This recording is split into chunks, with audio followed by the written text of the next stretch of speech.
नमस्कार। हिंदी पीडिया चैनल में एक बार फिर से आप सभी का अभिनंदन। आज प्रश्नों की श्रृंखला में पाठ एक माता का अंचल प्रश्न उत्तर को लेकर उपस्थित हुए हैं, जो परीक्षा की दृष्टि से बहुत महत्वपूर्ण है। प्रश्न उत्तर करने से पहले पाठ से संबंधित कुछ महत्वपूर्ण तथ्य जान लेते हैं। मूल भाव क्या है पाठ का, यह भी जान लेते हैं।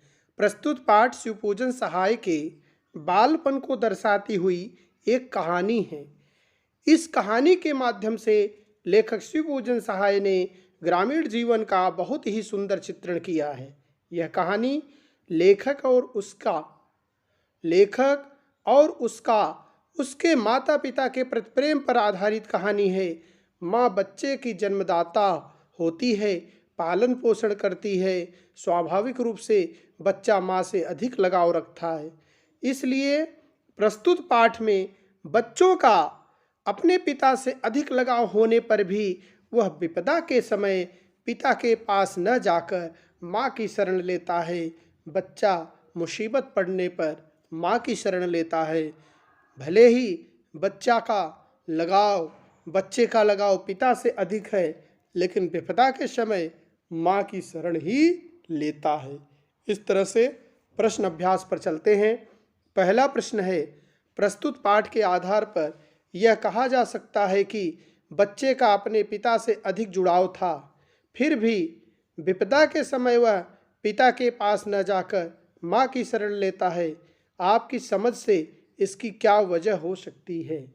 आपकी समझ से इसकी क्या वजह हो सकती है? तो आइए देखते हैं। यह बात सच है कि बच्चे अर्थात लेखक को अपने पिता से अधिक लगाव था। उसके पिता उसका लालन पालन ही नहीं करते थे, उसके संग दोस्तों जैसा व्यवहार भी करते थे। परंतु विपदा के समय उसे लाड़ की जरूरत थी, प्यार की जरूरत थी, अत्यधिक ममता और माँ की गोद की जरूरत थी। उसे अपनी माँ से जितनी कोमलता मिल सकती थी, उतनी पिता से नहीं। यही कारण है कि संकट में बच्चे को माँ या नानी याद आती है, बाप या नाना नहीं। माँ का लाड़ घाव को भरने वाले मरहम का काम करता है। माँ का जो प्यार है घाव को भरने वाले मरहम का काम करता है। इस तरह से बच्चा विपदा के समय माँ के पास ही जाता है। विपदा के समय माँ के पास ही जाता है। अगले प्रश्न की बात करते हैं। आपके विचार से भोलानाथ अपने साथियों को देखकर सिसकना क्यों भूल जाता है? भोलानाथ अपने साथियों को देखकर सिसकना अर्थात रोना, दुखी होना क्यों भूल जाता है? शिशु अपनी स्वाभाविक आदत के अनुसार अपनी उम्र के बच्चों के साथ खेलने में रुचि लेता है। उनके साथ खेलना अच्छा लगता है। अपनी उम्र के साथ जिस रुचि से खेलता है, वह रुचि बड़ों के साथ नहीं होती। दूसरा कारण मनोवैज्ञानिक भी है। बच्चे को अपने साथियों के बीच सिसकने या रोने में हीनता का अनुभव होता है। यही कारण है कि भोलानाथ अपने साथियों को देखकर सिसकना भूल जाता है। भोलानाथ अपने साथियों को देखकर सिसकना भूल जाता है। तीसरा प्रश्न जो है, आपने देखा होगा कि भोलानाथ और उसके साथी जब तब खेलते खाते समय किसी न किसी प्रकार की तुकबंदी करते हैं। आपको यदि अपने खेल-वाद से जुड़ी तुकबंदी याद हो तो लिखिए। हालांकि यह प्रश्न परीक्षा की दृष्टि से महत्वपूर्ण नहीं है, लेकिन इसको भी आप इस तरह तुकबंदी बनाकर लिख सकते हैं। जैसे हमारे खेलों से संबंधित तुकबंदी इस प्रकार से है: अटकन बटकन दही चटाके, बनफूल बंगाले, अक्कड़ बंकड़ बम्बे बोल आदि। इसी तरह अंतर मंतर धीन कलंतर। इस तरह से आप कुछ तुकबंदियाँ जो खेल के समय करते हैं लिख सकते हैं। 10-10-20 दादाजी के निकले खीस। इस तरह से कोई तुकबंदी आप अपने मन से लिख सकते हैं। चौथा प्रश्न जो परीक्षा की दृष्टि से बहुत महत्वपूर्ण है, भोलानाथ और उसके साथियों के खेल और खेलने की सामग्री आपके खेल और खेलने की सामग्री से किस प्रकार भिन्न है? तो इस तरह से इस प्रश्न के उत्तर को अगर देखें तो भोलानाथ और उसके साथियों के खेल और खेलने की सामग्री से हमारे खेल और खेल सामग्रियों में कल्पना से अधिक अंतर आ गया है। भोलानाथ के समय में परिवार से लेकर दूर पड़ोस तक आत्मीय संबंध थे, जिससे खेलने की स्वच्छंदता थी। बाहरी घटनाओं, अपहरण आदि का भय नहीं था। खेल की सामग्रियां बच्चों द्वारा स्वयं निर्मित थीं। घर की अनुपयोगी वस्तु ही उनके खेल की सामग्री बन जाती थी, जिससे किसी प्रकार की हानि की संभावना नहीं थी। धूल मिट्टी से खेलने में पूर्ण आनंद की अनुभूति होती थी। न कोई रोक, न कोई डर, न किसी का निर्देशन। जो था वह सब सामूहिक बुद्धि की उपज थी। आज भोलानाथ के समय से सर्वथा भिन्न खेल और खेल सामग्री, ऊपर से बड़ों का निर्देशन तथा सुरक्षा हर समय सिर पर हावी रहती है। आज खेल सामग्री स्वनिर्मित न होकर बाजार से खरीदी हुई होती है। खेलने की समय सीमा भी तय कर दी जाती है, अतः स्वच्छंदता नहीं होती। धूल मिट्टी से बच्चों का परिचय ही नहीं होता। इस तरह से आप लिख सकते हैं। पाठ में आए ऐसे प्रसंगों का वर्णन कीजिए जो आपके दिल को छू गए हों। ऐसे प्रसंग, ऐसे वर्णन का आप व्यक्त करेंगे, जिक्र करेंगे जो आपके दिल को छू लेते हैं। तो पाठ का सबसे रोमांचक प्रसंग हुआ है जब एक सांप सब बच्चों के पीछे पड़ जाता है। तब वे बच्चे किस प्रकार गिरते पड़ते भागते हैं, गिरते पड़ते भागते हैं और माँ की गोद में छिपकर सहारा लेते हैं। यह प्रसंग पाठक के हृदय को भीतर तक हिला देता है। इस पाठ में गुदगुदाने वाले प्रसंग भी अनेक हैं।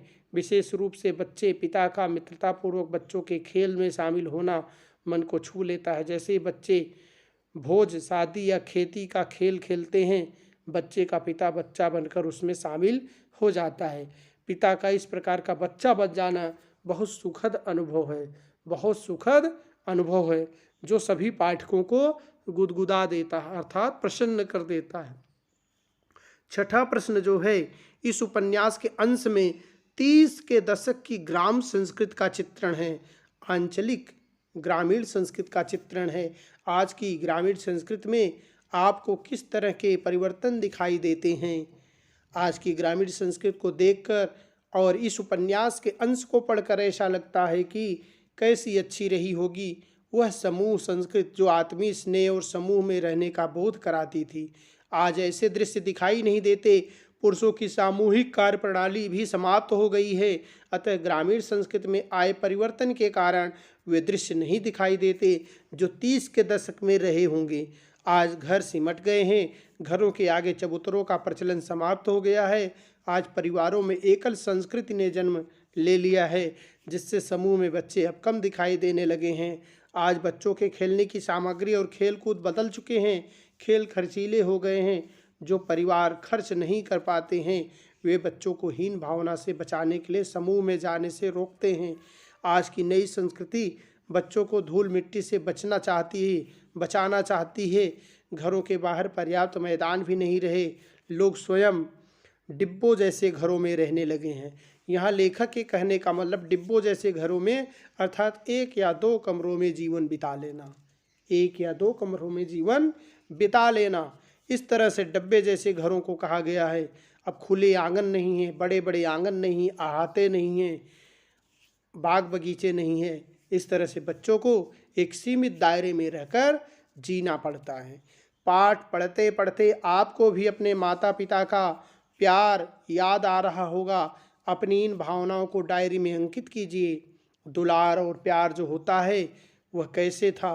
जैसे हाँ, मुझे अपने बचपन की एक घटना याद आ रही है। मैंने कल्पना करके एक घटना लिखी है। इसी तरह से कल्पना करके आप भी इस प्रश्न के उत्तर लिख सकते हैं। आपके बचपन से घटी घटनाओं के आधार पर, बचपन में जब पूरा परिवार मेला देखने गया था तब वहाँ से मैंने और मेरी बहन ने कुछ खिलौने लिए थे। उसने एक गाड़ी ली थी और हम रास्ते में जा ही रहे थे कि मेरी बहन हम सबसे बहुत आगे चली जा रही थी और गाड़ी चलाते हुए वह दौड़ रही थी। तब हम सब ने एक योजना बनाई और हम सब छुप गए, और जब उसने पीछे मुड़कर देखा तो वो बहुत ज़ोरों से रोने लगी। और तब हम सब बाहर आए और कहे, अब भागोगी आगे आगे। तब से अब तक वह परिवार के साथ ही चलती है। इस तरह से इस प्रश्न के उत्तर को लिख सकते हैं। 8वें प्रश्न की बात करें जो अति महत्वपूर्ण है परीक्षा की दृष्टि से।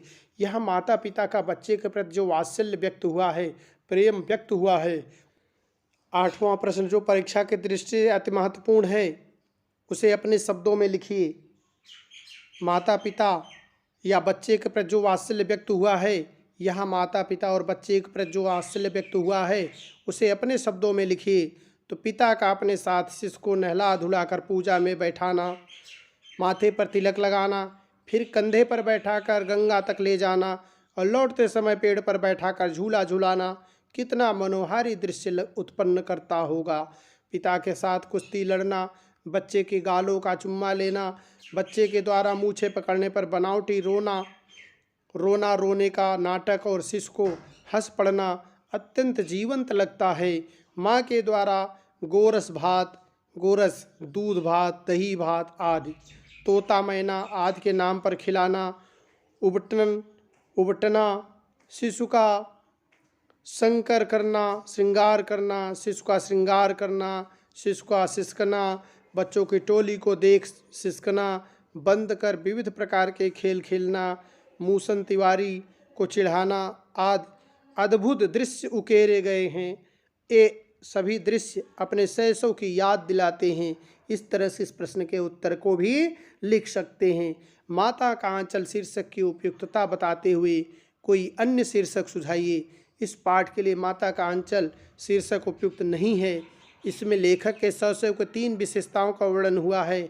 बच्चे का पिता के साथ लगाव, शैशव की मस्त क्रीड़ाएँ, माँ का वात्सल्य, माँ का माता का आंचल, इन तीनों में से केवल अंतिम को ही व्यक्त करता है। अतः यह एकांगी और अधूरा शीर्षक है। इसका अन्य शीर्षक हो सकता है मेरा शैशव, कोई लौटा दे मेरे रस भरे दिन, कोई लौटा दे मेरे रस भरे दिन। बच्चे, अगला प्रश्न जो हम बात करेंगे अगले प्रश्न की, बच्चे माता पिता के प्रति अपने प्रेम को कैसे अभिव्यक्त करते हैं, तो इसको आप इस तरह से लिख सकते हैं, शिशु की जिद में भी प्रेम का प्रकटीकरण है। शिशु अगर कोई जिद करता है, जिद पर अड़ जाता है, उसमें भी वह प्रेम होता है।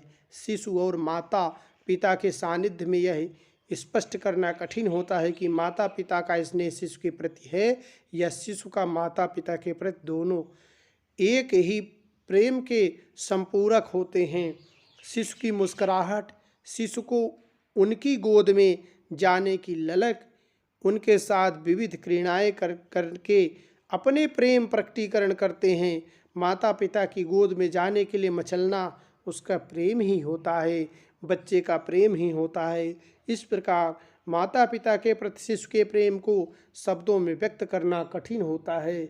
माता पिता के प्रेम को शब्दों में व्यक्त करना बहुत ही कठिन होता है। यह कठिन है, इसे व्यक्त नहीं किया जा सकता है। इस तरह से अगले प्रश्न की बात करते हैं। इस पाठ में बच्चों की जो दुनिया रची गई है वह आपके बचपन की दुनिया से किस तरह भिन्न है, कि उसी तरह की दुनिया है या भिन्न है, आप इसे बता सकते हैं। तो इस तरह से उत्तर लिख सकते हैं, हमारा बचपन इस पाठ में वर्णित बचपन से पूरी तरह भिन्न है। हमें अपने पिता का ऐसा लाड़ नहीं मिला था। मेरे पिता प्रायः अपने काम में व्यस्त रहते थे। प्रायः वह रात को थक कर ऑफिस से आते, वे आते ही खा पी कर सो जाते। वे मुझसे प्यार भरी कुछ बातें ज़रूर करते हैं, मेरे लिए मिठाई चॉकलेट खिलौने भी लाते हैं, कभी कभी स्कूटर पर बिठाकर घुमा भी आते हैं, किंतु मेरे खेलों में इस तरह रुचि नहीं लेते।